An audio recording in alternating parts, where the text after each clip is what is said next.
YouTube and Twitch. Are you out there? Are you out there? Yes, we're gonna start a whole new stream. This is a pain in the ass. Yeah, fortunately for you, Shorts, this is not a problem for you. The problem is that the software that I use to stream onto YouTube and Twitch, it doesn't just like, it can't just like tank a disconnect and be like, okay, disconnect, reconnect, right? It doesn't do that. You have to stop the stream, you have to restart the stream, and that means that a whole new stream starts and it'll say like NCC hacks your soul. Right now they're getting their souls hacked. Let me know in chat though if you're getting your soul hacked, right? I want to know about that, because you should be getting your soul hacked right now, given the fact that we have disconnected and reconnected. There we go. NCC hacks your soul and takes your calls. Well, I will definitely not.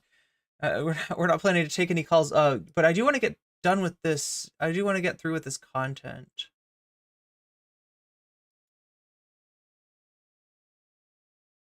I just have to refix everything. Short stream is still going. You are correct, but you should be back too. You should be back too. It'll just say the wrong thing for the stream is all. It'll say Israel Palestine. I'm not sure if that. I don't think it actually. Maybe on YouTube it says what just happened. The internet happened. This is what happens when I disconnect. Because nothing can just be simple, can it? Wait, I'm supposed to be... Okay, anyway, I need to fix the title, and I need to fix the description. No, that's not the right button. And I need to especially fix the thumbnail. I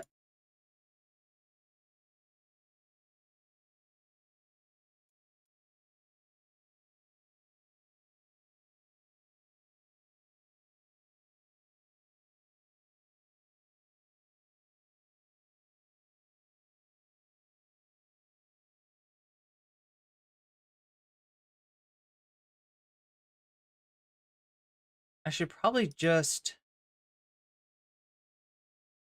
play this while I'm doing this in the background, but... Give me one sentence, but then please address the issue of settlements. One sentence. The United Nations Conference on Trade and Development, the World Bank, the International Monetary Fund, 1,000 humanitarian and economic organizations have all reached the same conclusion. It's very simple. The main cause of the disaster in Gaza is Israel's illegal blockade of that parcel of land. Full stop. That's wrong. That's wrong. That's wrong. That's false. Who's wrong? Who's wrong? UNCTAD is That's wrong. false. The World Bank is blockade, wrong. The International Monetary Fund is wrong. They're yes, all wrong. Yes. Are yes, they all anti-Semitic? Yes, is that what's going on? I didn't say that. I didn't say that. Not yet. Wrong. I happen to know So more why about are they the all law wrong? than any of them. Because the blockade was completely lawful. It was designed to prevent the importation and then the use of rockets against Israel. It's perfectly lawful for a country to engage in a blockade. That is, you're not, let me finish. You can't have a double, look, Israel is exposed to a double standard, but we're not letting you impose a double standard on me. No, I'm going to finish my statement, and you're not going to interrupt me. So understand me. The military occupation was lawful. The blockade was lawful. Every country has the right to defend itself from rockets, from terror tunnels, from people coming over the border, murdering and kidnapping people. Those are all lawful.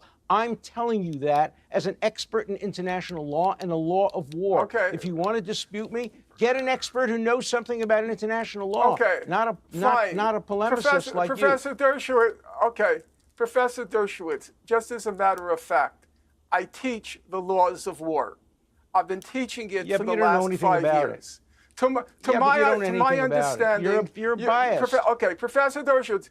Okay, Professor Dershowitz, let's agree. I'm completely ignorant. Let's take that as a point of departure. How does it come to be that every humanitarian and political body in the world has declared that the blockade of Gaza constitutes collective punishment and therefore is a violation, a breach of... Okay, YouTube, are we back? Are we back? I couldn't see you for a little while. I can see Twitch. I can see YouTube now, though. So let me know in chat if you're actually back. International The law. only one I'm not sure about is Twitch. I don't see anything from Twitch. A war crime under international law.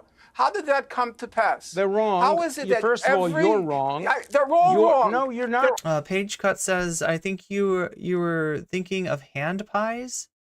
They're fried in lard and served. Wait, hand pies? They're served in a paper wrapper like other pastries. I don't know. Are we back? We're back. We're back on all platforms. Good. You're not wrong, right. Except You're Alan not right. Dershowitz. No. Except You're wrong. Sir, you're wrong sir, in describing. Professor Dershowitz. You're wrong in describing name every one, group. There are many name groups. Me one. Okay, Professor Dershowitz. Name me one legal international legal body or human rights organization. Name me one. I'll take the pause. Name me one. That what? That says the blockade of Gaza is not collective punishment. Name me one. The Lawfare Project in the United States. The Lawfare Project. I said, name me one international legal or political body. It is. One. It is. Everybody's listening now. Legal body. Piers Morgan has a very large audience. Name me one. Name me one international or legal or political body that says the blockade of Gaza is legal. Name me one. It is legal, and every organization. Yeah. So, chat. Just so you know, if we ever have that problem again, what it happens is that if there's a hiccup in the internet, right, where there's a moment where the software can't connect to YouTube or the software can't connect to Twitch, because of the program that I'm using to stream to both at the same time, I instead of it just being like it disappears and then it comes back and reconnects, right? That's normally what happens. There's even a little setting on YouTube to make sure that your stream stays on even when you are not on, and it just comes back. And right, I can't do that with the software that I'm using, right? So we may have those momentary things where the stream goes down, but understand if I'm ever in the middle of something, very likely the stream will come right back. Now, there are exceptions to that, right? If my power goes down, obviously the stream's not coming right back. And if my internet itself is like fully down, then I guess, the stream would not come back. And I would try to let you know about that as fast as I could on Twitter and in the Discord, and maybe also through a community post. But other than that, we will be back, especially if I'm not finished, because we were right in the middle of like this like sort of this moment where I'm like, there's like a lot that Dershowitz is leaving out. Like, even I know this, right? I'm not a scholar on the level of, a Norm or Moeen or Benny Morris or anything like that, right? But even I knew that what was wrong with what Dershowitz was saying. And Piers Morgan was like when, Finkelstein tried to break in, Piers Morgan was like, oh, we can't allow you to respond again. We're going to have to leave it. Yeah, he's going to leave it with, Dershowitz's misleading statement. Like very, misleading, very misleading, like borderline, dishonest statement, right? But he did get to say one sentence, I guess. Anyway, this is kind of a weird debate. But yeah, I wanted to make sure to finish it. That was so scary. You thought the eclipse got me. Almost. That I have been associated with, the Lawfare Project, the project run by a woman named Leitner, an international project, were all concluded that the blockade is legal. Also, the Israeli Supreme let me finish. The Israeli Supreme Court, which is above reproach and which is much fairer than the International Court of Justice, oh my God, with limits, has said that blockades designed to prevent the bringing of rockets to Israel is lawful. Also, use your common sense.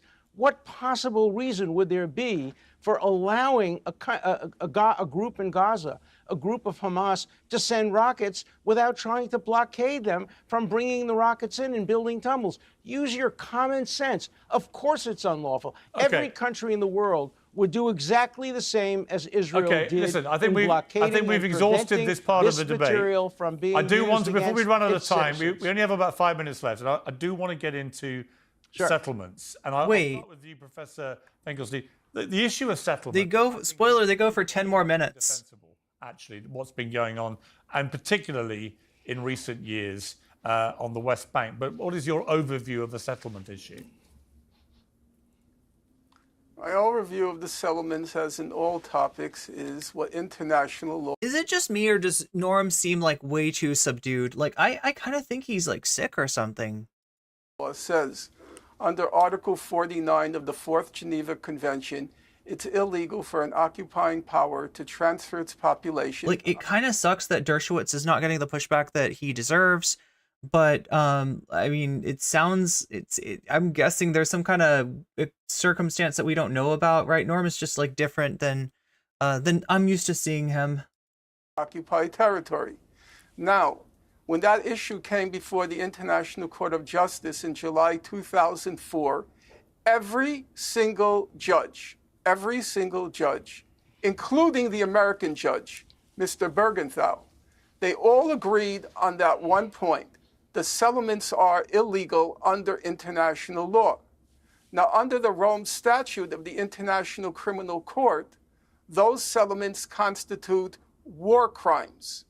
So what we're talking about now, since the settlement activity began right after the June 1967 war, what we're talking about is a protracted war crime over a period of a half century.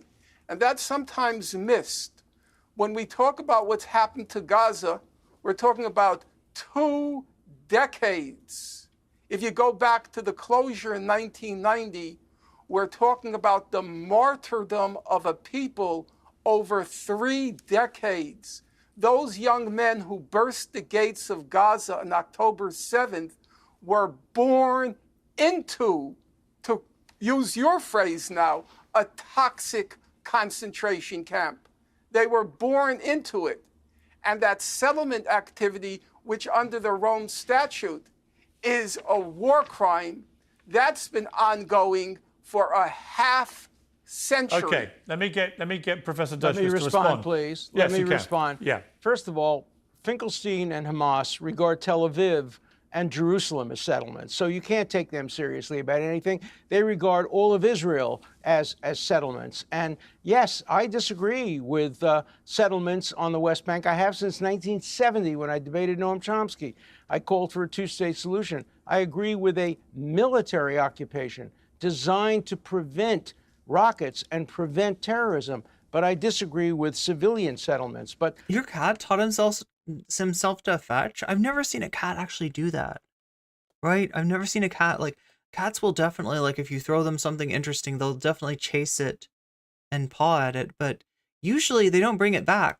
The core point I want to mention are they war is crimes? Ultimately we've gotten to this point. Wait a second. No, of course not. They are not war crimes at all. They are disputes over what constitutes the UN Resolution 242, but if the UN says the UN says they're illegal, where does that leave it? The UN says a lot of things. The UN, the UN also called Israel Zionism racism. The UN has no authority to define international law. The UN can give advisory opinions. Judges, who does? But let me please let me finish.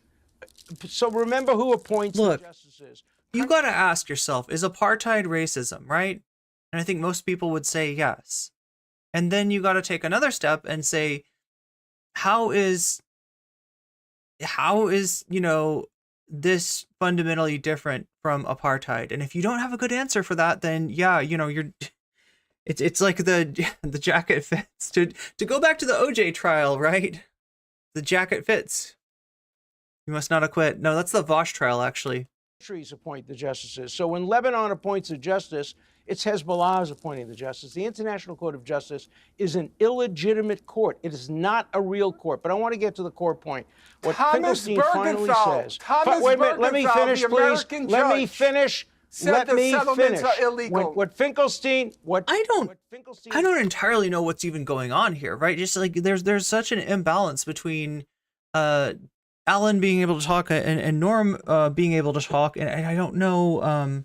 Like, he usually doesn't let, like, anybody kind of put him in that box where he can't clap back. And I don't know, like, it just seems like he's, like, low energy today. Finally saying is that these people, he called them martyrs. I was at Beirut. I was at the Nova Music Festival. I saw the remnants of where a woman named Vivian Oh, here we go with like naming like a horrible act that may or may not have happened, because a lot of the shit that they're talking about, like the 40 babies, right? You know, that ended up just being a lie.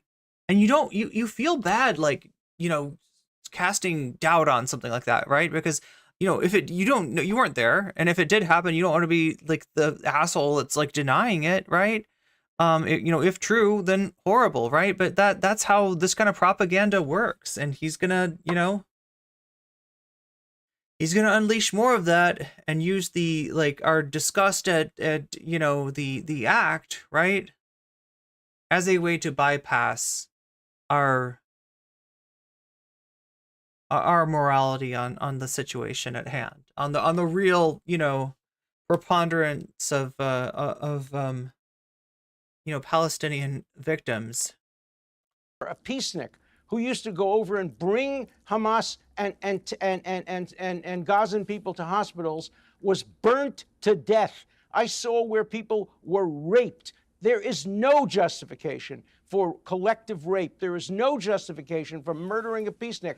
This woman was probably murdered by the very people she brought to hospitals because they knew exactly. Yo! Do you see what he's doing? He's telling a story. He's got no way of knowing that. It makes a good story, though. If you want to paint the Palestinians as like, you know, any kind act will be repaid with, you know, murder, right? If you want to dehumanize a people, right? That's how you do it. That's how you do it. He's got nothing. This is what Destiny was doing when we watched the Fresh and Fit thing, right? In terms of just like, you know, he can take the facts at hand and try to craft them into the story that makes Daisy look, you know, puts Daisy in the worst light possible. I mean, this is, you know, beyond that, right? This is beyond that. This is propaganda to justify war crimes. I don't know how else to say that. This is horrible. This is disgusting. He lived and where the hospitals. It's an abomination to even suggest that any kind of martyrdom, dispute over land, dispute over anything could justify what happened on October 7th. Shame on anybody who thinks that civilized human beings should be praised or even justified for doing what they did. I met a man whose son had been beheaded, and Hamas then took his head, brought it back to Gaza, put it on sale for $10,000. And that's right. When you go to any of the markets at Gaza, there's like human heads for sale because they like. Do you see what he's doing? Like, right? He's literally, you know, painting a picture of a people of whom any cruelty is justified. Right? If there's fucking human head at markets, oh my God. Like, you know, somebody shows them kindness and then they get burned, you know, completely burned up as a you know, as a way of repaying that, you know, kindness, right? He's painting a picture to justify horrendous war crimes and you know, compounded war crimes, ethnic cleansing at the very least. And I mean, I think that the word, you know, genocide is getting a lot easier for a lot of people to say at this point, a lot harder to deny at this point. Bury his son without a head. That's what Hamas did. And not only Hamas, but people, ordinary civilians in Gaza, came over the border. And remember, this is the guy that got OJ off, part of the legal team. And participated in these rapes and murders, and shame on anybody who doesn't unequivocally condemn it. There is no justification for what happened on October 7th, no matter what the history is. This is what this guy does. He gaslights people for a living. The history is disputed, but I want to hear Norman Finkelstein say unequivocally, no matter what the history is, there is no justification for the massacres of October 7th. Well, we'll end with Norman Finkelstein's response and answer that question. I think it's a legitimate question. My response is exactly the same one I gave you the very first time I met you, Piers. There were atrocities, large atrocities, that occurred on October 7th. I think it's indisputable. You then asked me, would you consider it terrorism? I then replied to you, I think atrocities denote terrorism. However, I said I take the same attitude towards the perpetrators of those atrocities as the abolitionists in the United States took towards the Nat Turner Rebellion. Nat Turner, so you justified them, so you praised them, so you glorified. You're putting words in his mouth. Jules says maybe Norm is sick of the crinkling of cop drops. That's why he's low energy. I think it's working on me too, chat. I think it's working on me too. Look, I thought about maybe watching part 1 of this or finishing the Democracy Now! I mean, the Democracy Now! Is a pretty satisfying takedown, but I don't know. I'm... them and you honor them. That's the reality. Been kind of a rough stream. Can I finish? Yeah. As soon as we get going, as soon as we get cooking, right? Like the internet drops out. It's kind of demoralizing. Can I finish? Yeah. Nat Turner and the slave revolt committed horrible atrocities. The abolitionists said horrible things happened. Yeah, this is what I was trying to get at with that chatter in shorts earlier, right? Never condemned. No, they Nat don't Turner. happen. They are perpetrated by people. Was you're justifying what they did was Finkelstein. Allow me to this finish. is the lowest point Pierce, you've ever gotten to, and you've gotten to low points. But this is the lowest point you've gotten to. Okay, this is sick. This is sick. Considering what we know about these two's history together, for Dershowitz, you know, Epstein attorney, and maybe more to Epstein, you know, the lawyer that got OJ Simpson off, right? You know, this motherfucker, for him to be acting like Norman is the rapscallion, knave, criminal, ne'er-do-well, right? Somebody that should never be allowed to participate in public life, when he literally denied Norm's participation in public life for many, many years, denied this man his tenure, right? In perpetuity, right? Reached out, you know, from his place of influence at Harvard and, you know, got him denied tenure at DePaul, to now be like, you have been at some really low points, Mr. Finkelstein, but at this point you're glorifying the evil, sinister, murdering terrorist. Oh, no, Dersh. I think everybody knows. Maybe even Pierce knows, but he can't say. Everybody knows who the bad guy is in this situation. You're not fooling anyone, Dershowitz. Comparing these rapists and these murderers well, I think abolitionists Alan, let him is the lowest point in your history. Let him finish what he's trying to say. Pretty weird arm movement he's doing there too. Thank you. Let me have By the way, last word. Nat Turner's rebellion. Okay, in Nat Turner's rebellion, they committed horrible atrocities, including beheading babies. That's a fact. However, the abolitionists. You're justifying that. You're justifying that. They did not. No, he's doing the exact opposite of justifying that. Please, Pierce, can you please tell him to I think stop? let him finish the point he's making, and then you respond. Okay, thank you so much. However, I was at the music festival and the Waldorf Astoria when they invented Waldorf salad. Not condemn the perpetrators. The abolitionists kept saying, "We told you so. We told you so. We told you so." If you treat people like that, what happened with the slave revolt inevitably would happen. This is what I'm getting at, right? The way that Gaza is being treated ensures some kind of resistance. And the propping up that was given to Hamas, the delegitimization of other forces, right, enacted by the Israeli government, right, ensures that the nature of that that resistance is going to take the form of Hamas, right? And then they use that to justify atrocity after atrocity after atrocity. This is a sick game that's being played here.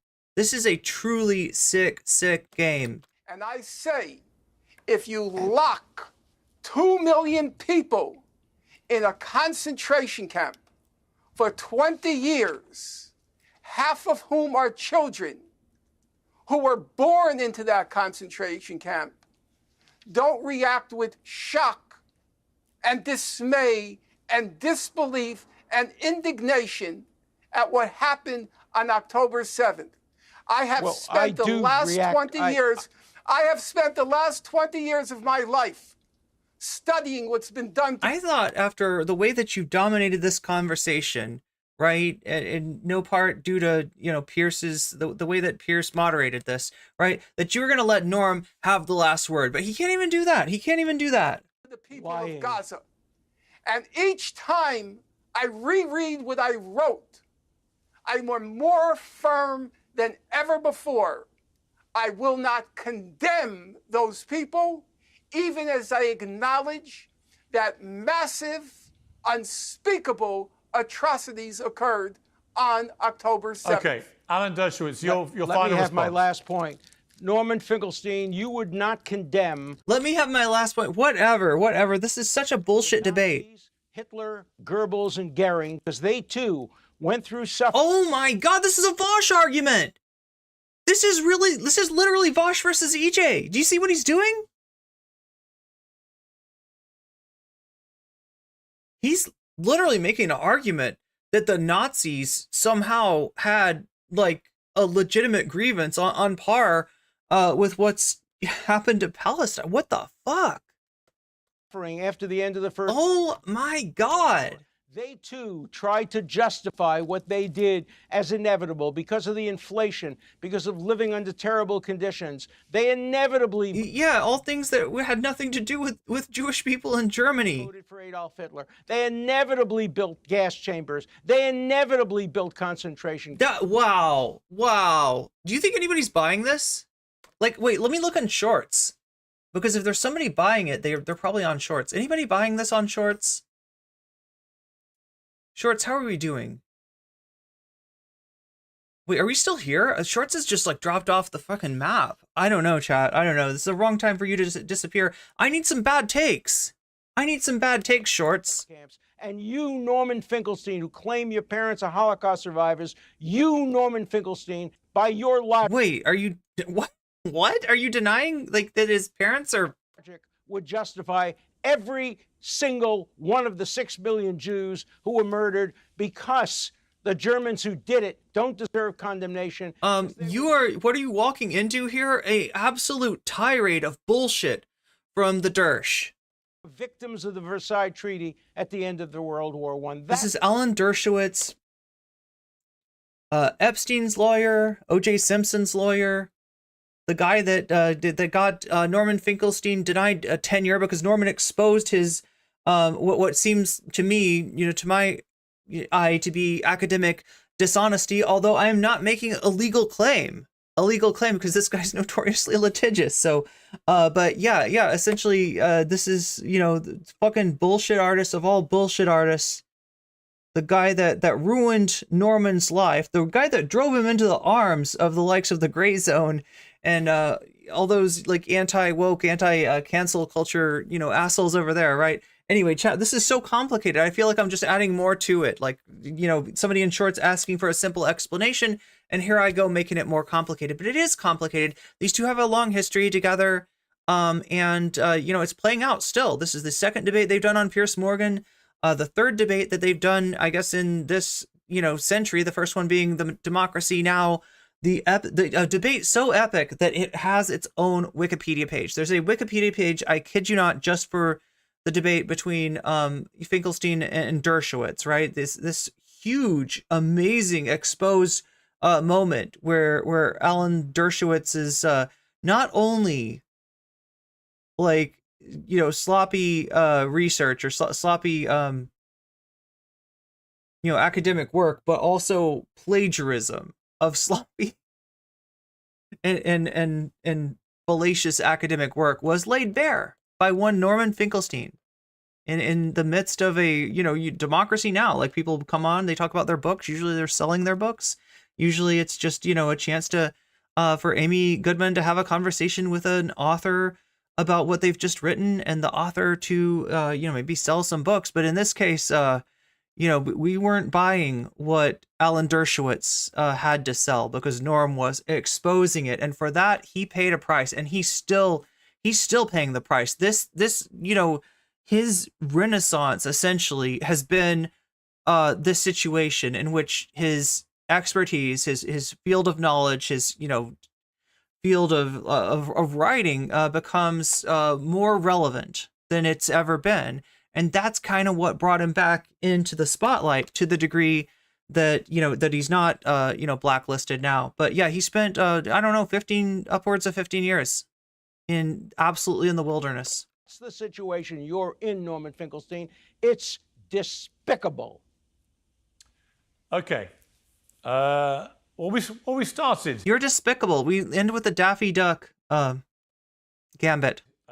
I think in a reasonable shape, and we ended in a place where the final word is despicable, which is a shame. But I understand that passions run high. I think you've both argued your case extremely eloquently and with great verve. And I personally have sat and I've learned a lot, which is what I hope to do with these debates. So thank you both very much indeed for joining me, Professor Finkelstein, Professor Dershowitz. I appreciate it. Thank you. Thank you, Piers. Thank you, Piers. As always, you were very fair. I respect it, and I feel obliged to acknowledge it. I appreciate that. I try to be. Thank you both very much indeed. Thank you. I agree. I don't know. I'm not sure if I agree with Norm there. I agree with that. We agree with that one thing, that you're fair. Finally, I've reached a point of consensus between the two professors, which is... Yeah, you've reached the singularity of centrism. Congratulations, fence rider Pierce. I'm fair. Thank you both very much indeed. You're something. I don't know if I'd characterize it as fair. Anyway, chat.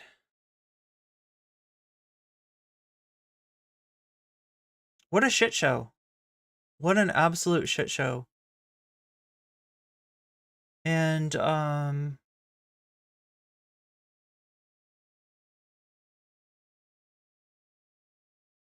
as much as I want to finish this debate between Finkelstein and Dershowitz, I don't know.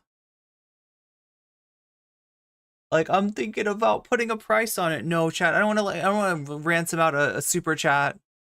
Although I am saying that if somebody were to hit me with a super chat right now, I would be tempted to watch this, because I feel like we sort of left it at a very unsatisfying place. I'm a little bit queasy, a little bit nauseous, like that gaslighting that I just saw Norm endure. I don't know whether it was because Norm was just that low energy, or it was really the effect of Pierce as the moderator, or what happened. But like, that is not how I expect a Dershowitz Finkelstein debate to go. But that's what we had. That's what happened.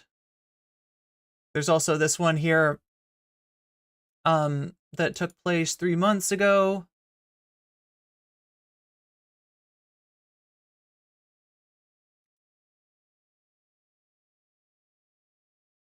But yeah, I don't know. I'm gonna probably have to call it quits unless somebody has an objection with that in the form of a super chat. Anyway, chat, it's been a rough day for me, and probably for you as well. If you want to check out my coverage, I am going to be covering the update on the Fresh and Fit baby mama drama, as it's being called. There's been a back and forth between Fresh and Fit and Abba and Preach. Oh my god, thank you, Kamen Pikachu. Kamen Pikachu super chatted $5. $5 from Kamen Pikachu. Watch it. BTW. We gotta vote for Watch It. Thank you for hearing me out. Oh my god, of course. And thank you for the super chat. Yeah, you just stumbled upon something too, right? When people... Wait a minute. Oh my gosh. You know what? Now I'm confused.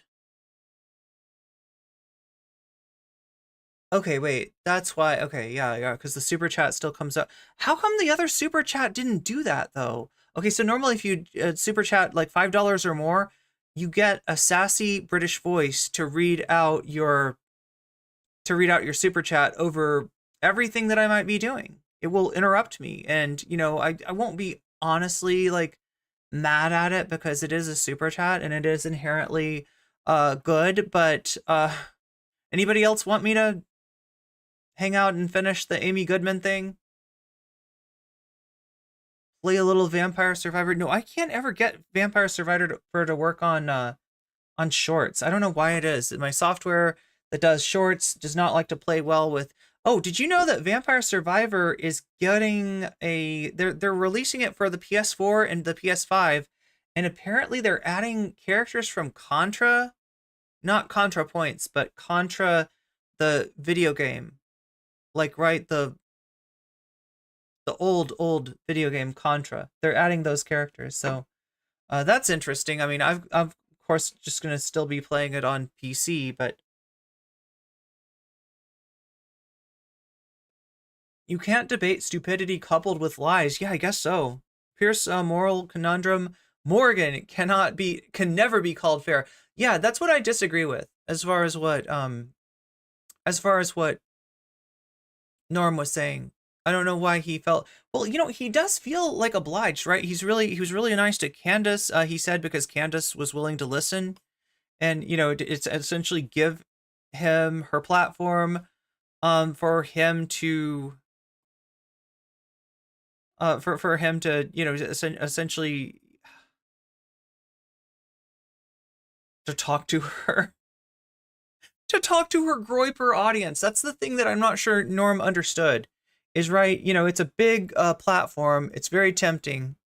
It seems like, you know, the thing that you should do, right? Especially if you can convince a bunch of right-wingers who, you know, tend to take the Israeli side of the conflict, if you can convince them that they might be wrong. However, you know, without realizing it, like, he stumbled onto Candace's cultivated anti-Semitic audience who was enjoying what he had to say for a completely different reason. Altogether. But and then who else? Michaela Peterson. He went on Michaela's I mean, that might have been more useful. The Peterson. I don't know what her audience is like, Chad. Anybody got opinions on Michaela Peterson's? I mean, I assume it's kind of like Jordan Peterson's audience, so there might be some people to reach on that side of things, but I think Norm was being polite. But yeah, Pierce always has his thumb on the scale. Yeah, he was just being polite. I mean, I guess. But yeah, I think his reason that he gave for not like he was asked why he treated Destiny the way that he treated him, and Candace Owens, who is, you know, actually got some real deal anti-Semitic bona fides, right, was treated nicely. You know, he said essentially because unlike Destiny, Candace Owens was willing to listen. We still have this whole thing between Ben Shapiro and Candace Owens that's unresolved.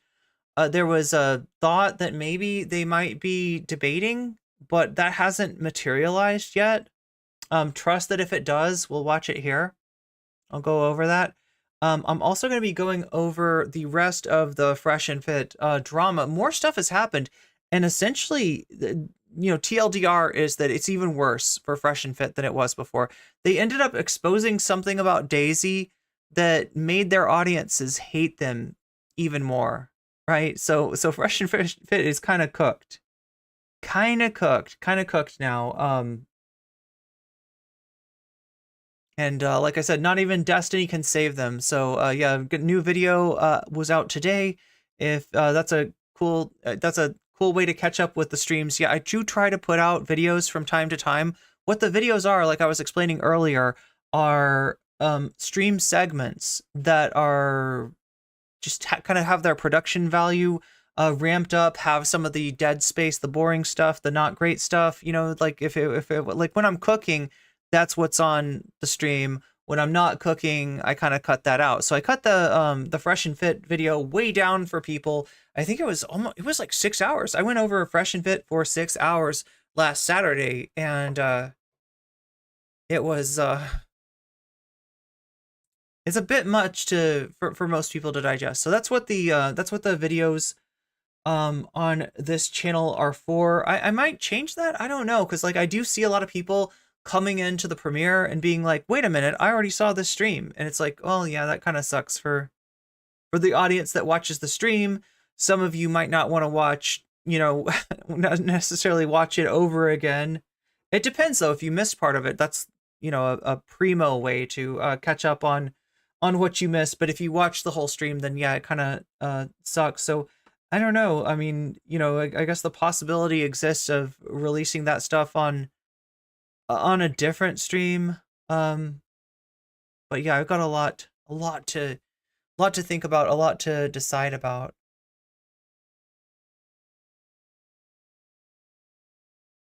Being called low by a person listed on the... Is that true? Can we confirm that? Because I don't want to say that Alan was listed on the Epstein flight logs if Alan wasn't listed on the Epstein flight logs.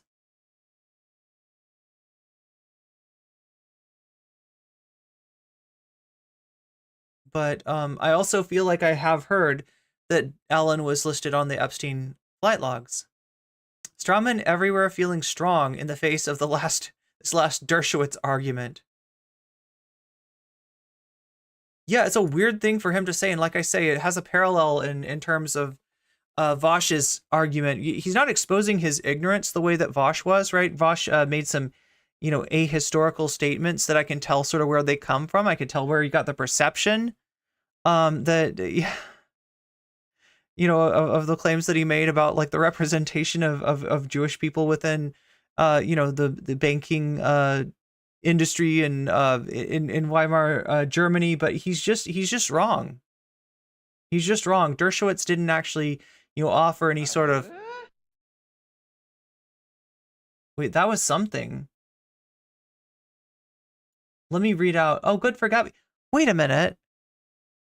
Oh my God. Good for Gabby. I think you might have confused the sassy British voice. That's apparently available in voice to text. Love to everyone except Dersh or Dersh adjacent type humans. I think it's because you said supercalifragil. Oh, yeah, that would have been so sick though. Yeah, you're supposed to get like a... Wait, I can at least put your chat on the screen, though. There was supposed to be a sassy British voice reading out supercalifragilisticexpialidocious. Wow, that's apparently available in voice to text. Love to everyone except Dersh or Dersh-adjacent type humans. Butterfly.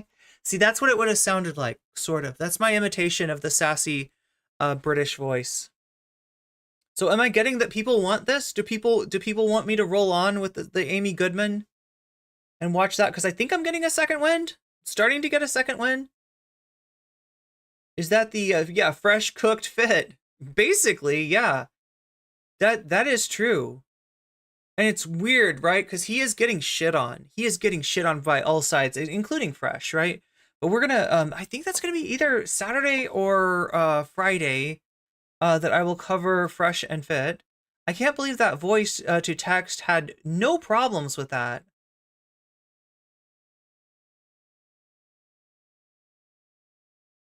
Yeah, I might have to look into Stream Elements because I feel like I don't understand why it read like one chat but not the other. Other than maybe like supercalifragilistic.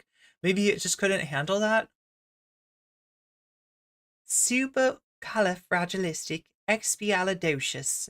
Maybe it just doesn't work with a sassy British voice. I don't know, chat. I can make it work, though.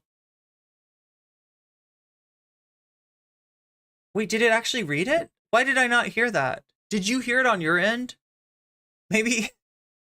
Maybe that stream alert came through on the receiving, like on the stream, but not to me for some reason. That's a different problem. That's a different problem altogether, but I guess like a less bad problem.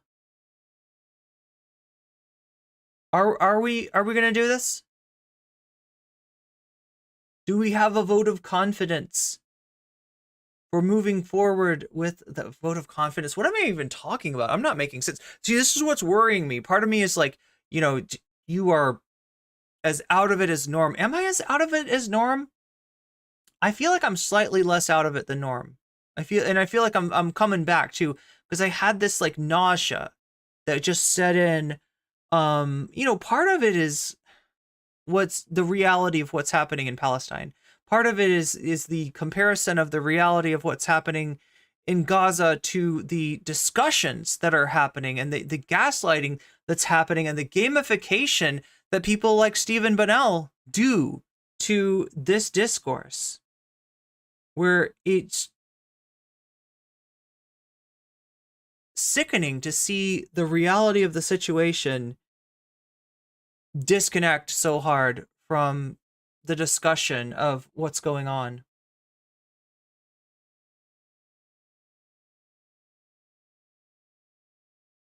It's true that it's exhausting and enraging. Chat, are you wanting to go forward with this? Are you with me? Are you here for the long haul? It wasn't Mary Poppins a sassy British woman? Was she? I can't remember. What is Mary Poppins' backstory? Was she like an American au pair in the UK, or was she? Yeah, they're definitely like they're British kids, and like they got a British dad who is a banker, and they got Dick Van Dyke. That's the fake Brit, right? He's actually American, and apparently his accent is bullshit. Apparently, that accent only works for an American audience because we don't know any better. That's not what that's supposed to sound like. But I don't know. It's quite charming. Mary Poppins, Mary. Sorry, I can't help myself, chat. I can't help myself. Now you can't remember? It's like the Mandela effect. I always say that wrong too. I got go for it from Resplendent Trash. I just don't know. Like I feel like a loser, chat, because you know I like before shit could even get going, before we could a British au pair, Dick Van Dyke's dances with cartoon penguins. Yes. I don't know, chat. I feel like I might have been like British in another life. Like right when I see like pictures of like London and shit, like I'm just like I can sort of imagine myself there, and it's not a good thing either. Like I feel like if I was British in a past life, I was not wealthy at all. I was very, very opposite of that, right? I just like I don't know. We're talking about past lives, chat. We're doing some woo. This would work. This would kill on TikTok, wouldn't it? If I was like, no, legit, I had a past life. I was British. It sucked. I had to sweep chimneys.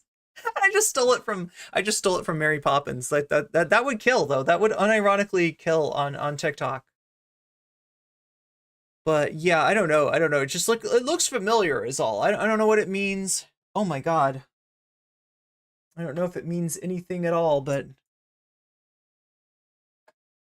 feels like not my first time on the carousel at Piccadilly Circus, if you know what I'm saying. If you know what I'm saying, which maybe you do. Oh, speaking of woo, let's look, while I decide what I'm gonna do, I was sent,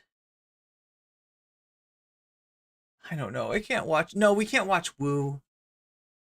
We can't watch Brianna woo. That's gonna make, yeah, I kind of know what's gonna make me sick and what's gonna like not make me sick, and I'm pretty sure that Brianna woo will make me sick. I've got a very delicate stomach, chat. Piccadilly sounds nasty. Yeah, like wait, what does it sound? What does Piccadilly sound like? It sounds like some kind of a salad that's based on like cottage cheese and sweet pickles, and that doesn't sound too good.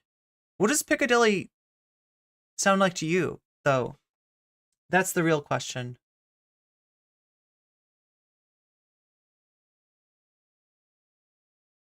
Let's let Amy cook a little bit. Well, I guess it's gonna be Norman cooking. It'll be Norman cooking Dersh, because we didn't get that, and I wanted that. Wait, just 1 second. Aww.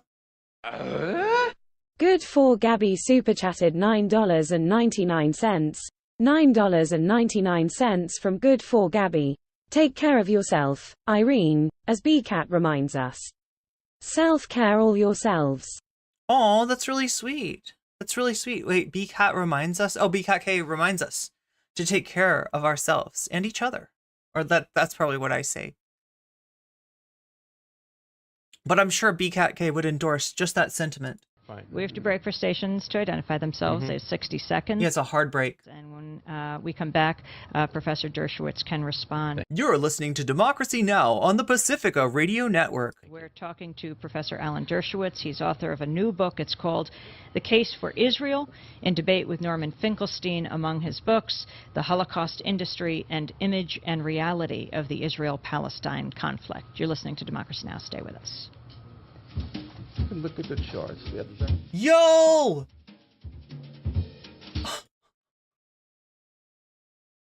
Did you see what was happening during the breaks? Right. Norman's like, you are a fucking liar. See, look at the charts. Look at the charts. I got you. What is the, Finkelstein has to know that Dershowitz knows, he's been caught.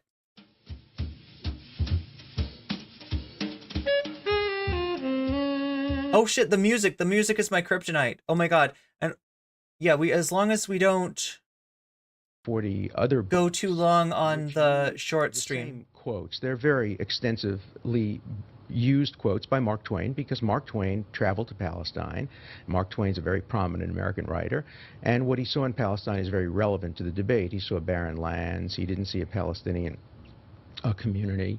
He saw empty roads, and he writes extremely vividly. And one scholar is entitled to read a book, as I did of Peter's book, and to find quotes in the book and check them against the original quotes and find them to be accurate, and then do what I did. I don't know whether or not Mr. Finkelstein read footnote 31 that appears on page 246, which says, the research of French cartographer Vital Kuntz are relied on for the conclusions. So I may have mispronounced it. I'm sorry. No, you misspelled it. And then You misspelled it. C. Joan Peters from Time Immemorial. He's like telling Dershowitz that he's a messy bitch. Chicago, etc. And then I say Peters' conclusions and data have been challenged. And then I quote from Said and Hutchins, I do not in any way rely on them in this book. In other words, what I did, and it's very common for scholars to do that, is I read her books, I read Mr. Finkelstein's criticism of them, and I came away with enough doubt about the conclusions that, although I don't regard the Peters book in any way as a fraud, I think it was a well-intentioned effort to recreate and the very difficult to recreate events that existed in 1890 and 1900. I did find her quotes, which have been, as I said, used extensively by Facts and Myths and other publications, to be quite compelling. And she led me. I mean, I don't purport this book, and none of my writing I don't purport to be an independent historian who goes back to the Middle East and reads original documents. I'm making a case. I'm doing what a lawyer would do, and what lawyers do is they find sources, they check the sources. I had a research staff that obviously checked the sources. I haven't heard a word from Mr. Finkelstein suggesting that the quote from Mark Twain is not an accurate quote. Oh my God, he's still bullshitting. So if you don't remember from the beginning, not the beginning of the stream, but the middle of the stream, which might be a different stream for you entirely if you, God. Anyway, if you remember from earlier, right, this was a quote that Dershowitz did of Mark Twain that had the ellipse, right? So in other words, you know what an ellipse is, like when you're, you know, if you're citing something, like, right, and it's a page of text, but you only want the first paragraph and the last paragraph, then what you do is you write the first paragraph and then you go ... ellipse, right? And then you put the last paragraph, right? And that's to indicate that there is something in between here. These do not, you know, these two paragraphs do not exist like one after the other in the actual work, but what is, you know, missing is irrelevant. These are the parts I would like to talk about, right? He's got the ellipse in the exact same place as this other, you know, author, Peters, Joan Peters, that Finkelstein had debunked. So in other words, it's you know, it was bad research, you know, bad academia, if you will. And now it's being plagiarized by Dershowitz, and that wasn't the only source of plagiarism, right? There he names one other, and then he alludes to, like, you know, 60. He's got like a whole chart showing how much of that book is plagiarized, And you know, Dershowitz is holding he's hanging his hat on the idea that, like, Mr. Finkelstein never, you know, asserted once that my quote of Mark Twain was inaccurate. It's not about accuracy. Yeah, it was inaccurate. It wasn't just accurate on Twain, okay? It was an accurate, like, plagiarization of Joan Peters' book, right? So yeah, it was it's not, accuracy is not a good thing here, right? When your accuracy, when your faithfulness is to be the exact same as somebody else's research, right? As somebody else's book, right? That is that. But he's trying to, I don't know, I guess to, like, you know, somebody that's not listening super close, you could be like, yeah, there's nothing inaccurate about that. That's what Mark Twain said. What's the problem? It's a correct quote of Mark Twain. If Peters had made up a quote from Mark Twain, and it hadn't existed, Mark Twain had never written it, and then somebody borrowed the quote without going to check back on whether Mark Twain had said that. But there was the other instance that he caught him, essentially, yeah, she made a mistake in describing a concept from George Orwell, right? She called it turn speak, rather than, was it double speak? And you know, Dershowitz does the exact same thing. It's just like there's too many coincidences, let's just say. That would be a serious charge. I've done nothing like that. The vast majority of my book deals with current situations. In fact, it's newspeak. We're thinking of newspeak. Start my book by double think newspeak. Okay, I got it. Saying there has to be a statute of limitations on grievances.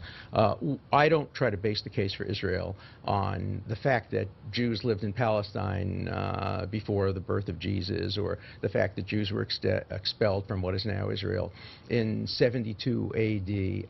And I argue that Palestinians can't really make the case against a two-state solution based on historic claims that... Yeah, Chad is all over this.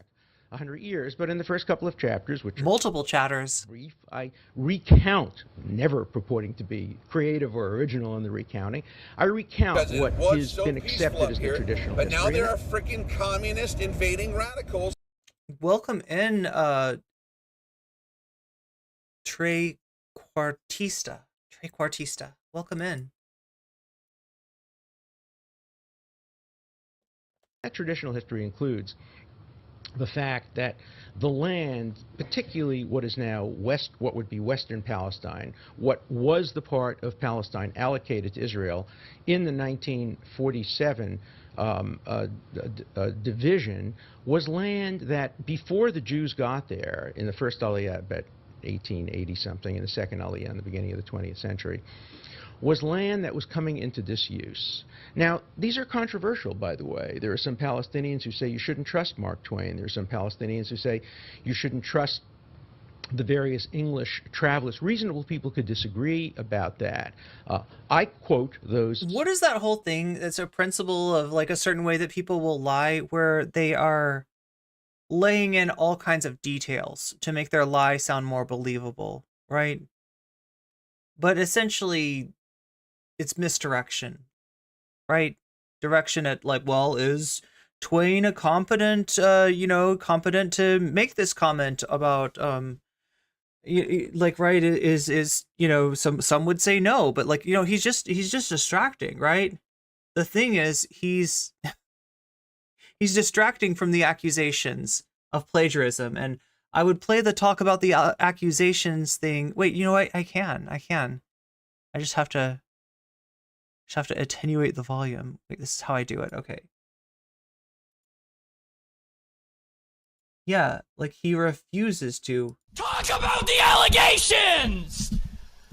And so, because he wants to distract us with other minutia.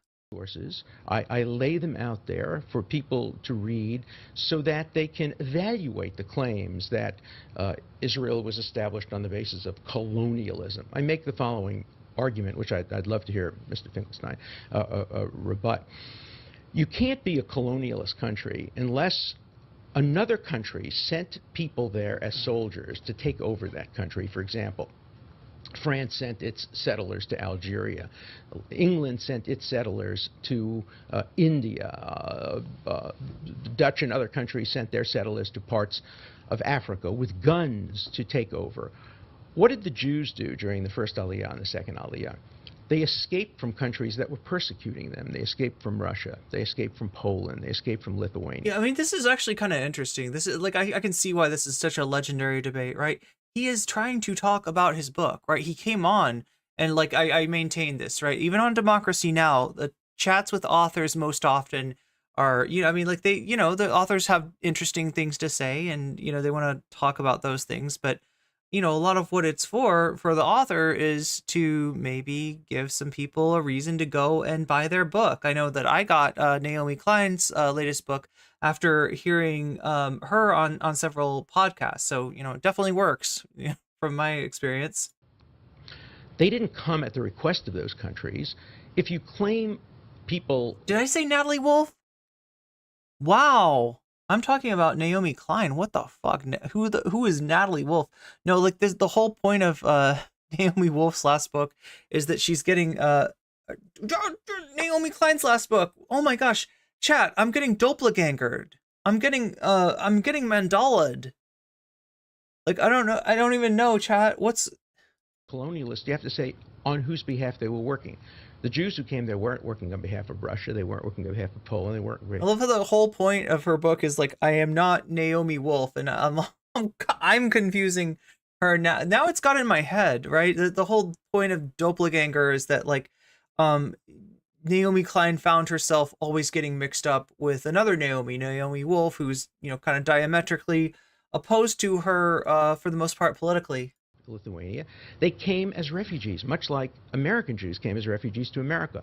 The ones who went to Palestine went with rakes and hoes to try to build the land, to try to join collectively with the local population. They did, in fact, improve the land. As the result of work projects in Western Palestine, many Arabs from Eastern Palestine moved there. I cite statistics. Peter cites the same statistics, in fact, showing that in various kibbutzim, Rishon LeZion, and others, the fact that 100, I don't remember the exact numbers, Jews moved there attracted 300 or 400. You may disagree with it, but those are the data that I presented, and we can reasonably disagree with that. Okay. Now, I just want to make one point about Mr. Finkelstein's research. Well, I don't want to get ad hominem. I don't want to get into this debate, but for example, I do quote Mr. Finkelstein at one point, I think only once in the book. Oh no! That is, he makes an argument. The specter of right-wing Mandela. In Edward Said's collection. And the specter of the top of the hour ad break. I didn't even give the people the warning. To judge the 1947 partition, the only fair way to do it is to look at either all of Palestine, which I don't know whether he means to include what became Jordan, Transjordan, or not, or you have to look at what became of Israel after the 1948 war. I disagree with that. What I say, respectfully, in the book, is that when you look at the fairness of the 1947 petition, you only look at the land that was allocated to the state of Israel. And in that land, Jews were clearly a majority, according to the UN census. To be sure, once the Arab nations attacked Israel, once the Palestinians attacked Israel, there was a war, and Israel secured more land, which was regularized by a ceasefire in 1949. What Mr. Finkelstein does is he counts that land and says, aha, look at how much they got, and look at the proportion of Jews and Palestinians. That's not the correct demographic to look at. So, we can have reasonable arguments let's get about a response this, but to let's that stay away from the ad hominems and get to the merits. The other thing, yeah, it's an ad hominem. He just doesn't want to. He doesn't want to talk about the allegations, unfortunately. Also being a trial lawyer, I guess you get used to making arguments at one time or another, which you know or strongly suspect are fallacious. And to do this with the straightest face possible, in no way belying your, uncomfortableness with, let's say, the argument that you're making, your ability to convince yourself that a lie is as good as the truth, I guess, right? That's a particular thing. That's a particular thing. I'm not trying to make, not trying to condemn, the entire profession of law, but The case. Professor Dershowitz. is he thirsty? He's thirsty. I'm thirsty. I'm not a professor at Harvard, but I do. Well, he's like, get me some water. Can somebody bring me some water? I do teach elsewhere, and when we discuss issues like falsifying information, plagiarizing, lifting whole cloth from other books, I've never heard. It's spooky. I do teach elsewhere. He's talking about DePaul, right? The place that he's just about due for tenure, and or not just about due, but he's going to be due for tenure. And spoiler, he will not get tenure due to the interference of Alan Dershowitz with his that called tenure hearing. Ad hominem. For a serious scholar and a serious academic, those are very fundamental issues. But when they're false, they're ad hominem. Okay, no, if they're false, then you dispute them. That's what But I'm to doing. characterize them as ad Yeah, hominem he's right. seems really out of court. It's not an ad hominem at all. It's just the wrong word. Sir, That sounds pretty ad hominem to me. Dershowitz Professor let Norman Dershowitz, Finkelstein That sounds pretty ad hominem to me. his case. you raised that issue. I'll try to address it, and then we're returning to the substantive issues of your book. First, tell me why I shouldn't be teaching I'm going at to Harvard. refer to that. Okay. On page 207 of your book, you say that to deliberately misinform, miseducate, and misdirect That's students is a particularly nasty form of educational malpractice. Of which I accuse Now, Noam Chomsky and I others, consider what you have done in the book to be a paradigmatic, a quintessential example of misinforming, miseducating, and misdirecting. So you go write- on. write an Allow me article- to finish. Write an article. Let him No, make his allow point. me to finish, Mr. Dershowitz. I've been very respectful of your time. On page 213, you discuss the Holocaust fraud by Robert Faurisson. That's And you right. write, quote, "There was no extensive historical research," referring to his book. That's right. Instead, there was the fraudulent manufacturing of false anti-history. That's right. And Chomsky wrote, as you know, an introduction to one Please of don't his bring books. in Mr. Chomsky. He can defend himself. We're talking about you and your book. Mm-hmm. It was the kind of deception, referring to Faurisson's book, now let me quote clearly, Right. for which professors are rightly fired. I stand by Not that, of course. because their views are controversial, and let me underline this again, but because they are violating the most basic canons of historical scholarship. Well, let me respond to that. Now, If no, you can compare me to I don't have- Faurisson, I if you didn't- can I didn't compare compare you. Faurisson made up a I'm story referring that to the your Holocaust standards. didn't occur. I'm Right. referring to your But you have to standard. understand the I have no context. interest in Faurisson now. I'm talking about your standards. Absolutely. I To stand by those miseducate, standards. misinform, and misdirect, to violate the standards of historical scholarship are grounds for expulsion. Absolutely. So it's And- not an ad hominem argument. It's using your standards. No, it's an ad hominem argument. I'm going to In interrupt fact, here because I make an want ad to hominem get to argument some of about the. Faurisson, of I want to course. get to some of the main points Yeah, let's of try your to do book. that. That would be Also, very nice. we were intrigued on watching Scarborough. No, like an ad hominem attack would be like if I were to say, we can't possibly take what Mr. Dershowitz is saying seriously. We don't even need to judge it by its merits, because Mr. Dershowitz has himself a nasty case of dandruff, as we can see on his clothes. See those flakes there? This is a flaky guy. You can't trust a flaky guy. We don't even need to listen to what he's saying. He's flaky, right? That's an ad hominem, right? This guy smells like poop. This guy smells like garbage, right? You know, like, it doesn't matter. It doesn't matter. If he's right, he's right, even if he smells like poop and garbage and he's got dandruff and, like, you know, right? That's an ad hominem. You try to distract, like, you know, by essentially getting personal, right? In a way that doesn't really, it's not pertinent to the argument, right? Change the subject to what a poop head Alan Dershowitz is, rather than discuss, like, the merits of his claim, or in this case, maybe the source of some of what's in his book, right? Which is other authors that seem to be uncredited. Country when you debated Sam Husseini, the offer that you made. Right. Yeah, if mother was a hamster. Just play it. Exactly, Robert G. I'll tell you what, I will give $10,000 to the PLO in your name if you can find a historical fact in my book that you can prove to be false. I issue that challenge. I issue it to you. I issue it to the Palestinian Authority. I issue it to Noam Chomsky. I issue it to Edward Said. Every word in my book is accurate, and you can't just simply say it's false without documenting it. I'm just wondering, why are Chomsky and Said being invoked? Or did they also criticize Alan Dershowitz's book? One thing in the book now that is false. Okay, let's go to the book, The Case for Israel. Can I just talk about that for 1 second? Yes. And let me tell you what he came up with. This is really fascinating if you show the rest of the clip. He said on television, I saw a photograph, or I remember, or said a videotape, of Israeli soldiers aiming their guns at that, 12-year-old boy who was caught in the crossfire and killed. And I actually upped the offer to $25,000 if he could produce a photograph or if he could produce proof that he had seen that. Why was I so confident? Because German television did a very thorough study of that one particular incident. Let's just spend 1 minute on that incident. What happened is when that child was killed in his father's arms, the nation of Israel went into almost universal mourning. It was as if they were sitting Shiva on one of their own children. A child had died, and it looked as if possibly an Israeli soldier might have shot him.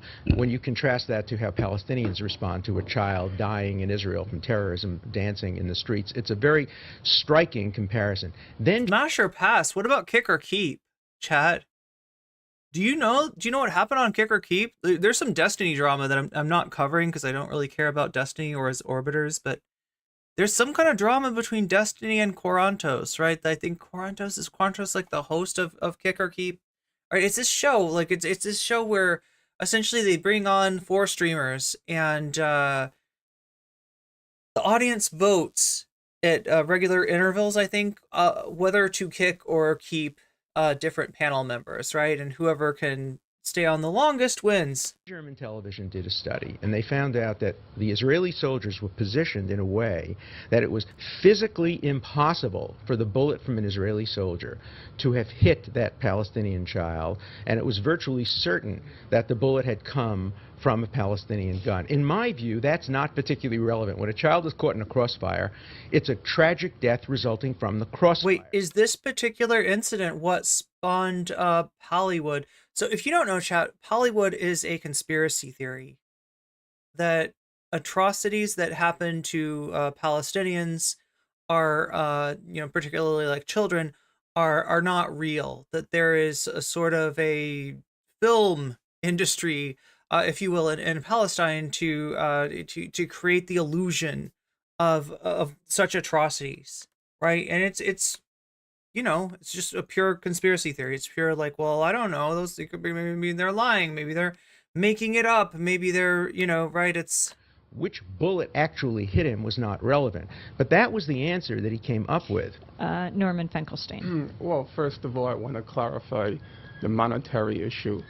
Is it now $25,000? It's $25,000 on that issue. Oh, just on that issue. In general, it's $10,000. And let me be very clear what I said. We heard it. We just saw it on the tape. Let me be very clear. I think it's clear. I then made it very clear. I said afterward, a material, willful distortion of fact. Professor Dershowitz, it's on tape. We just saw it. But we're not talking about a spelling mistake. Oh, no, I'm not we're not talking about a minor mistake and a far footnote. Be it for we're me talking to be about so a serious trivial. material, willful mistake of fact that I deliberately engaged in. Serious material facts. Right.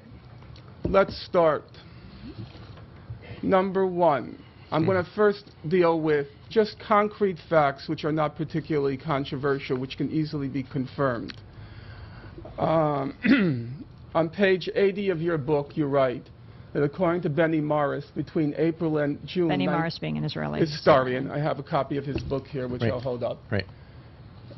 2,000 to 3,000 Palestinians were made refugees during the second stage of the flight. I gotta say, Amy Goodman, in addition to being the bee's knees, also really good at selling books, right? Here's the book in front of you. Yeah. Page 256. Can you read what the sentence We're says? selling Benny Morris's book too. Well, let me read you what I say in my book. In some areas... Was this before Amazon? No, right? Amazon would have existed at 2003, right? Like, it wasn't their books were like their main business at first, right? Arab commanders. Please I'm quoting don't read from the whole Morris. paragraph. No. I'm just reading. In some, let me put the context. Chomsky says that he says Morris does not believe that any Arab leaders told the Palestinians to leave. And I say, in some areas, I quote from Morris, in some areas, Arab commanders ordered the villages to evacuate to clear the ground for military purposes to prevent surrender. More than half a dozen villages, etc., were abandoned during these months as a result of such orders.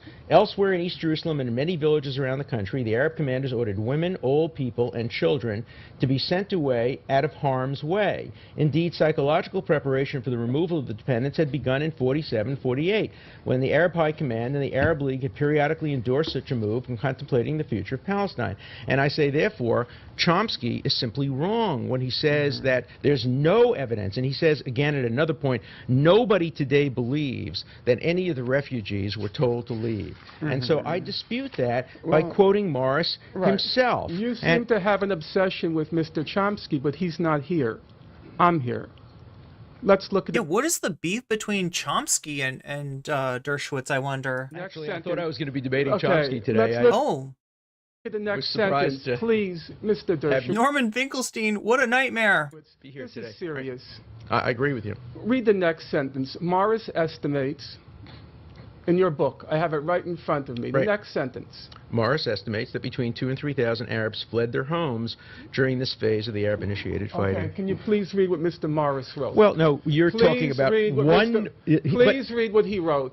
If I have the whole book, I will find for you, if you want to take time... Norm Finkelstein, can you, if you want the 3,000 people led during this phase. Can you read the sentence?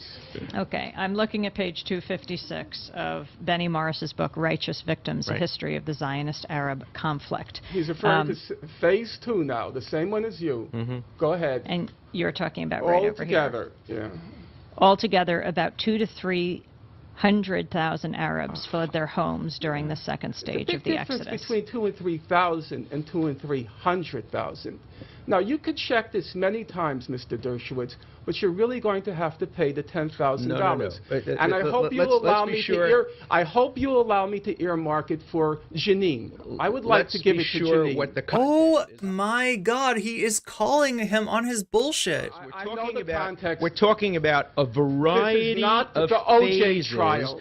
This is not the OJ trial. Oh my God! We're not going to play a game. Well, just we're not playing a game now. Is your point that you're citing that what you're saying, Norm Finkelstein, is in Alan Dershowitz's book, The Case for Israel? He says 2 to 3,000, and it's 2 to 300,000. Your response to that, I argue that 700,000. You can find one mistake. Arabs. Don't change the subject, Mr. Not Dershowitz. Changing the subject. We're I talking argue about that phase 2, 700,000 Arabs. Please don't play this game. Obviously, the phrase 2 to 3,000 Arabs refers either to a sub-phase or is a typographical error. This is why lawyers have a bad reputation.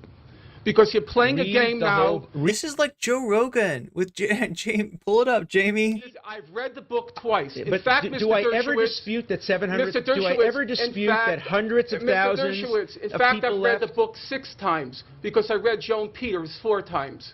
So if you add the 4 times to Joan Peters... Yeah, Common Pikachu says this is not the OJ trial, is an ad hominem. Yeah, but it's also kind of based. By the way, it's 6 times. Does she make this point? No. Of course she doesn't make this point. Now, let's go to the other. I'm going to interrupt for a second. I'm going to interrupt because stations have to make their point, which is they have to identify. They have to identify themselves. We'll come back, and if you can stay with us for the show, we will continue this discussion. And our next guest, we'll ask him to wait, and we will do an interview after the program. I think this is too important. We're talking to Alan Dershowitz. She's like, this is content. New book is but also this is important. Case for Israel. He is debating Norm Finkelstein, his books, The Holocaust Industry and Image and Reality of the Israel-Palestine Conflict. Stay with us. Okay, I'm going to get clapped by I don't know how they're able to. I mean, this was 2003, so it's like way easier to get away with like infringing on somebody's copyright, but I feel like they still use that David Bowie song? Now that's the late Frank Lowe on saxophone. I'm Amy Goodman. It's Frank Lowe. And we're talking with Professor Alan Dershowitz. His new book is called The Case for Israel. Mario Cuomo writes on the back of it, Alan Dershowitz's detailed and penetrating analysis of the issues that fuel the continuing war in Israel should be read by everyone. Norman Finkelstein's book, The Holocaust Industry, has a recommendation on the back by Raoul Hilberg, who is the leading Holocaust historian in this country. And he says, when I read Finkelstein's book at the time of its appearance, I was in the middle of my own investigations. I came to the conclusion he was on the right track. I refer now to the part of the book that deals with the claims against Swiss banks, and I'm jumping ahead.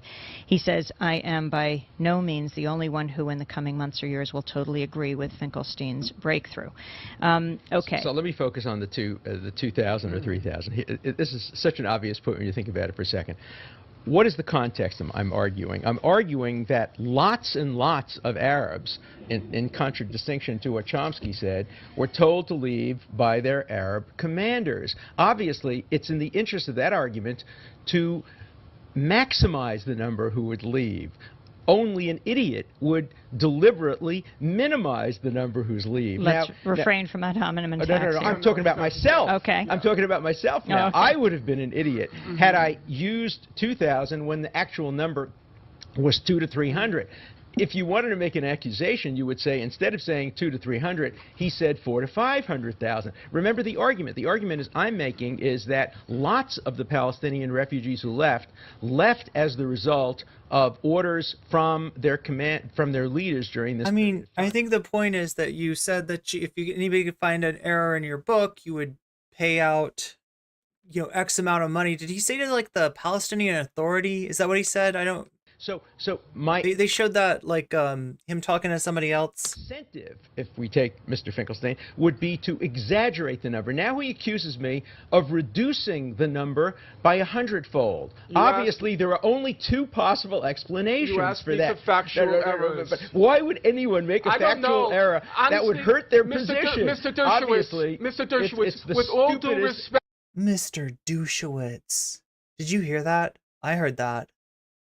Allegation. Mr. Dershowitz, right? With all due... Yeah, he's doing the thing. He's doing the... This is what he... Oh my God, he was always on this. I cannot... He's doing the thing, except like he instead of just saying, like, getting his name wrong, he's getting it wrong in a certain way. Dershowitz. I understand for the life of me why someone with your reputation and with your accomplishments would cobble together a fraud. That, to me, is the most perplexing question. Let me ask you a direct Leaving question. Aside, let me ask you a direct question. Let me just say something. We only have 10 minutes. We want to go to content. I do, but I want to ask one direct question. Am I right or am I wrong that it would serve the interest of my argument to overstate rather than to understate Mr. Dershowitz, that there is no figure? argument. There are no arguments in your book. No, your book is a collection of fraud. Falsification, let me give you the argument. Well, let me set out the argument. So this is an answer on the merits. Here's the argument. Wait, what did he say? Your book is a collection or combination? Wait, oh my God, I gotta hear that. Like his insults are Shakespearean, and I get that people are pointing out that yeah, he does do ad hominems. That's true. He does sometimes do ad hominems, but they're so good. They're so good. Question. Am I right or am I wrong that it would serve the interest of my argument to overstate rather than to understate that figure? So good. Arguments in your book. Your book is a collection of fraud, falsification. Let me give you the fraud, false dictation. Well, let me understate that is no figure. Argument. There are no arguments in your book. Your book is a collection of fraud, falsification. Let me give you fraud, false dictations. Well, let me mischaracterism and nonsense. Yeah, you forgot one thing. Negative res. Also, negative res. Set out the argument. So this is an answer on the merits. Here's the argument. I don't want to discuss and we're going to close both mics. Here's the argument. We're closing both microphones, okay? We're going to go through this in a civilized way over the next 10 minutes. They got muted. You have laid out a challenge, Professor Dershowitz, on Scarborough Country, the program on MSNBC. You said if anyone can find a factual error in the book, Dershowitz. We're not talking spelling errors, that you will give $10,000. Yeah, are you going to give the money? Are you good for the money?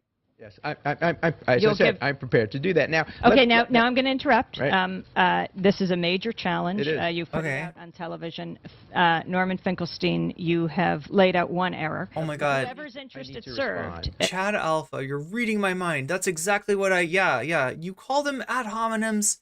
I call them bars. Who's ever interested served. You did respond. No. You said 2,000 to 3,000, quoting Benny, citing Benny Morris, the Israeli historian. In fact, he said 200,000 to 300,000 Arabs. Now, and let me make the point that I do make an argument. Here's the argument I make. I make the argument. Shakespeare, we are indeed watching the original. This is the original. The OG. That the issue is a complex one of the refugees, and that in fact many of the refugees of the 700,000. But you're citing Benny Morris. Wait, of course. And he made a different point than you did. He made a point that strengthens my argument. But it's wrong in your book. Whether or not it strengthens, whether or not it serves your argument. Let me be very clear. If you make, I do make an argument. My argument is a very serious one. My argument is that many of the Palestinians were told to leave by their commanders. If in fact 200,000 were told to leave instead of 2,000, that strengthens my argument considerably. That is an argument that I make. If the book says 2,000 to 3,000, there are only two explanations. Either it is a typographical error, or I have to check the book, obviously. I was referring to a smaller phase, but it would be ridiculous for anybody to understate when the purpose would be to overstate. Okay, this is the kind of error anybody could make. Let's leave that and go to another point. What I'm going to do, for the interest of time and trying to be respectful of Professor Dershowitz, is I'll simply quote your statements in the book, one after another, slowly. And you can simply stop me and say, I can prove that, or I have the evidence. Sure. Okay? Right. Simple. Page 206, you write, Israel is the only country in the Middle East to have abolished any kind of torture, in fact, as well as in law. Absolutely. Okay. Absolutely. Let's start with that one. Yeah. The Israeli Center for Human Rights in the Occupied Territories has a website, and I follow it quite closely. So do I. I went to the website, and I checked under the heading for torture. I'll ask again Amy Goodman, rather than myself, to simply read the first sentence for the latest issue of the... God, this is some good tea. This is some strong... I don't have much tea left, but it's like when you get to the bottom of the carafe, right, you get the really strong tea. This is strong tea at this point. Sell them. And it's making me like pucker up, right? It's to continue down. It's called B'Tselem, the Israeli Information Center for Human Rights in the Occupied Territories.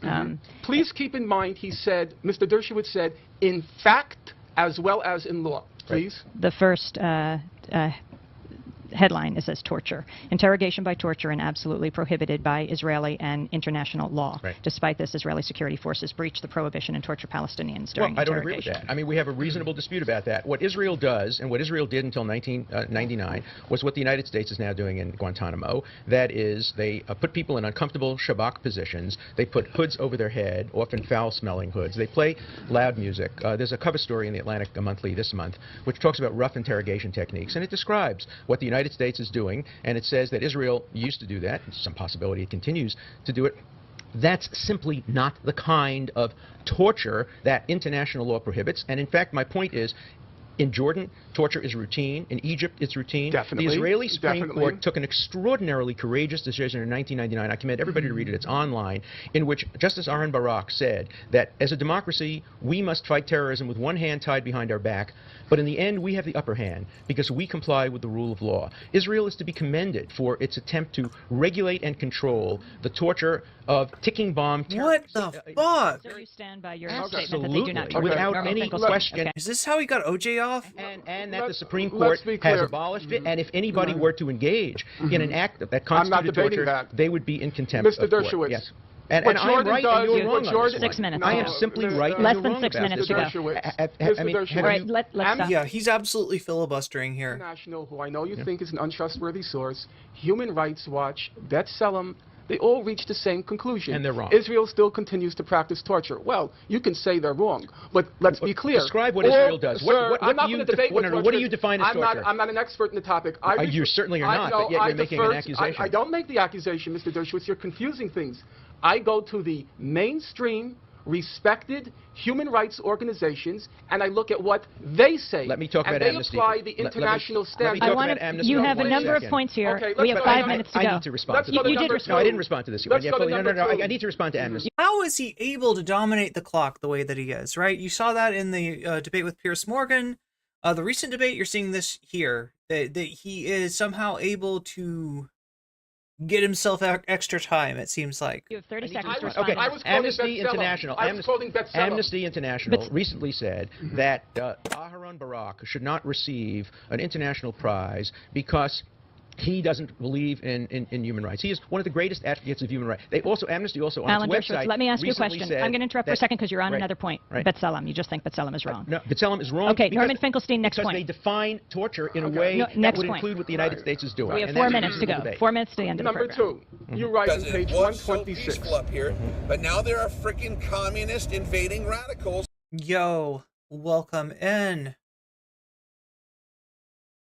Welcome in, communist invading radicals.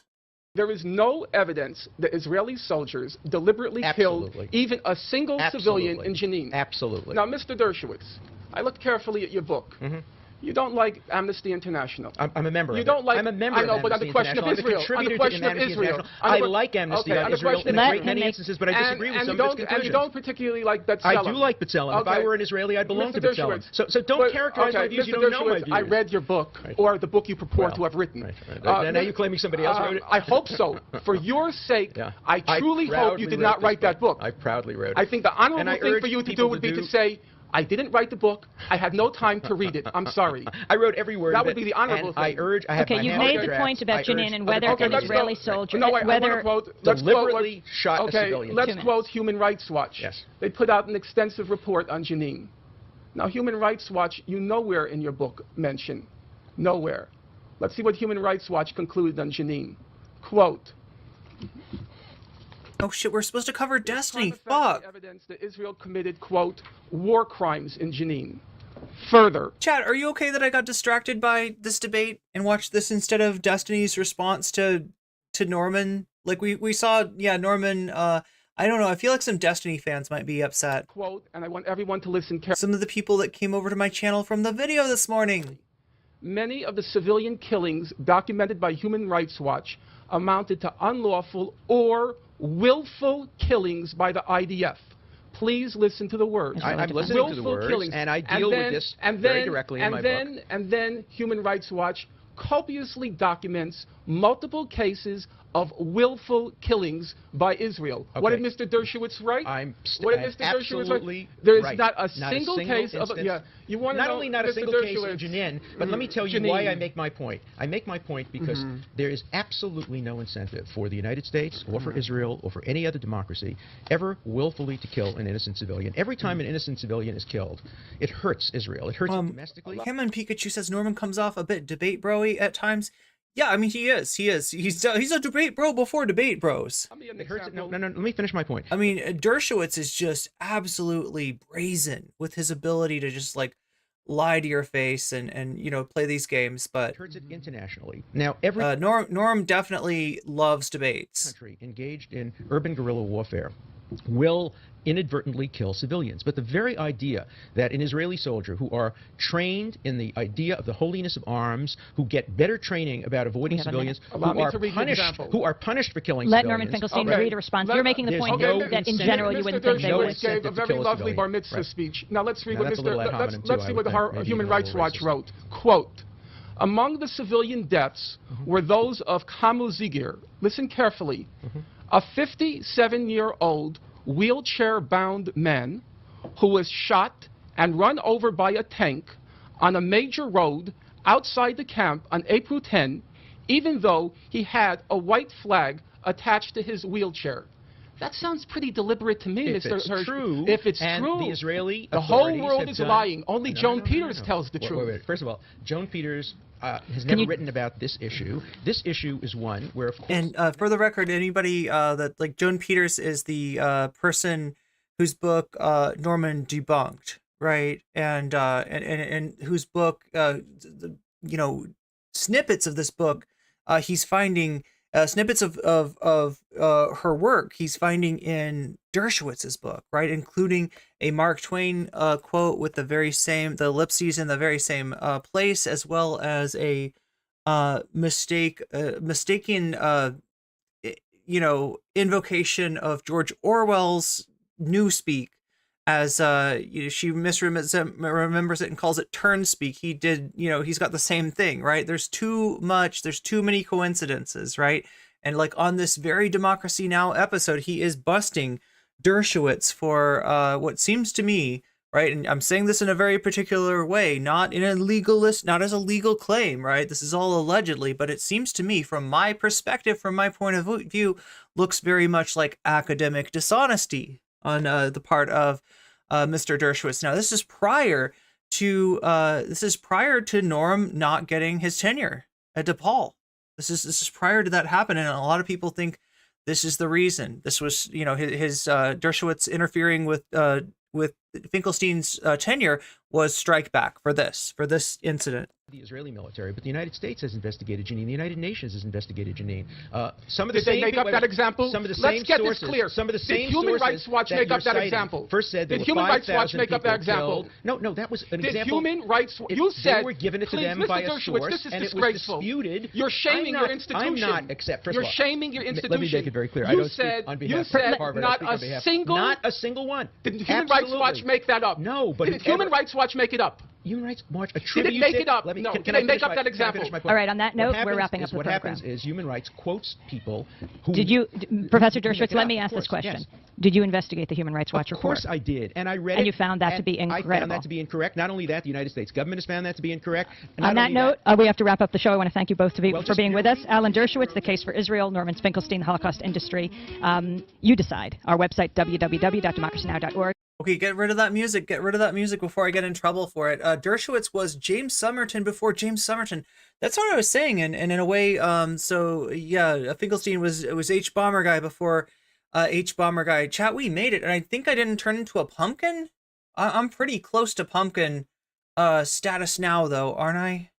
It's now, yeah. We're gonna get pumpkin if I hang around too long. Yeah, because I actually gave you more than 6 hours today, though. So I hope you appreciate it. I definitely appreciate all the support and encouragement that I've gotten, in spite of the fact that this was a rough stream to get through.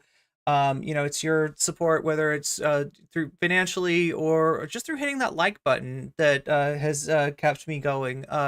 Remember, you can support me over on Patreon. I've also got a Throne link. Those are both down in the description for this video, as well as the donation link. All of that helps me keep going, which can be pretty tough at times. And so I definitely appreciate all the super chats and, super stickers, gifted memberships and subs, people subbing on Twitch. Twitch is still alive and kicking, right? Despite the fact that the platform itself is not great for politics these days. I have been No Comment Chick, Irene Geller. You have been an awesome group of people to hang out with. And Dersh, yeah, this is like, I don't know, I feel like I got the best chatters. In fact, we get comments sometimes on the videos, right? So, the live streams, right? There's chatters that, people that are watching the VOD after the fact that are like, those are some pretty good chatters that you've got. And I'm like, I know, thank you. I'm proud of my chatters. My chatters, yeah, Turn Speak was a dead giveaway. There's so much in here. There's so much of the DNA of Joan Peters' book is just, on display in Dershowitz's supposed original work. Janine, still the site of unbelievable colonial violence. Yeah, hard to tell because the stream was interrupted. I know, that was really tough. Like that always like gets me down, right? Is that like when the stream gets and I don't think there's anything that I can do about it, right? Unless I figure out, am I streaming tomorrow or Saturday? That's a really good question, Jules. That's a really good question. I think Saturday night stream worked out okay, or maybe I'll start a little earlier.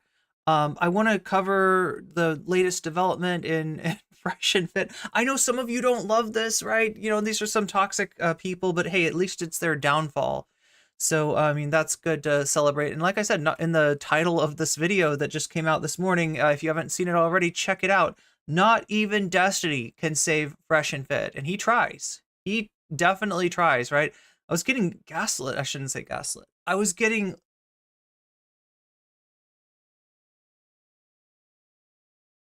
lied to by Destiny fans earlier in chat, as far as like, you know, he doesn't care about Fresh and Fit. He's just doing what he thinks is right. Oh yeah, I'm so sure. I'm so sure, right? He doesn't care about that he doesn't care about maintaining a valuable platform to him at all. The thing that's, you know, one of the things that's responsible for him continuing to grow and double in size, since he and Vosh were about the same size. But yeah, I think it's gonna be on Saturday. Don't quote me on that. If anything major breaks, like say the Ben and Candace debate, I will be here tomorrow to cover that. I still have to do taxes. Yo, me too. Me too. One in chat if you still have to do taxes. I hope there's no, like, I hope this isn't going to get anybody in trouble. I hope this isn't going to get anybody in trouble.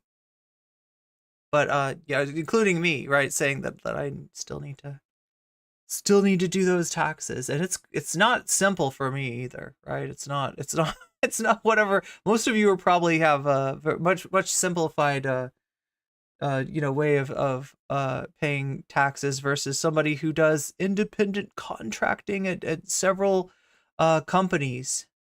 Yeah, we got some people in chat that are still working on those taxes. I don't feel so bad either. Yeah, maybe I'll get that done tomorrow, or maybe you'll see me for a stream. I haven't entirely decided. There's some chance that, yeah, like if there's something important to talk about. Other than that, I'll probably see you on Saturday to finish the Fresh and Fit thing. I gotta end stream now though, before I turn into a pumpkin, because that is here. I'm gonna hit the goodbye shorts. I'm gonna hit goodbye on the shorts first of all, because that's the stream that's lasted forever. So yeah, usually the shorts are sometimes shorts even get the hot mic moment. It's not really a hot mic, but I don't realize that I'm still on, and I'm like I'm just like talking about raiding into somebody. Let's see. This is. I just gotta hit the end stream button, don't I? I think I do. End that stream. But yeah, not such a